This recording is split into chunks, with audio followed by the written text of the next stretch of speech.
നിന്റെ മുമ്പിൽ എന്ത് പ്രതിസന്ധി കടന്നു വന്നാലും നീ നിന്റെ സ്വയം കഴിവുകളിൽ പ്രശംസിക്കരുത്, അതിൽ നീ ആശ്രയിക്കരുത്, നീ ആയുധത്തിൽ ആശ്രയിക്കരുത്.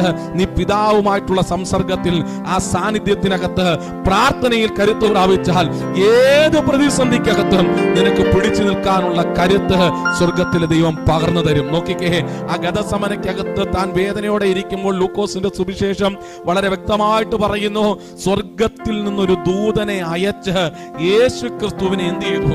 ധൈര്യപ്പെടുത്തി. അപ്പോൾ ധൈര്യപ്പെടുത്തേണ്ടത് എങ്ങനെയാണെന്നെല്ലാം പിതാവായ ദൈവത്തിന് അറിയാം. നമ്മുടെ ഉത്തരവാദിത്വം പ്രാർത്ഥിക്കാൻ ഒരു ഗതസമനയിലേക്ക് നമ്മൾ കയറുക എന്നുള്ളതാ. സ്തോത്രം.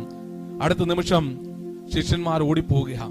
യേശു കർത്താവ് എന്നെ ഏറെ ധൈര്യം തന്ന, എന്നെ ആവേശം കൊള്ളിച്ച ഒരു വാക്യമാണ് 4-ാമത്തെ വാക്യം.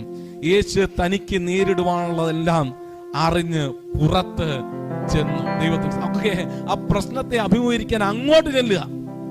അത് പ്രാർത്ഥിക്കുന്ന ഒരു വ്യക്തിക്ക് കഴിയത്തുള്ളൂ.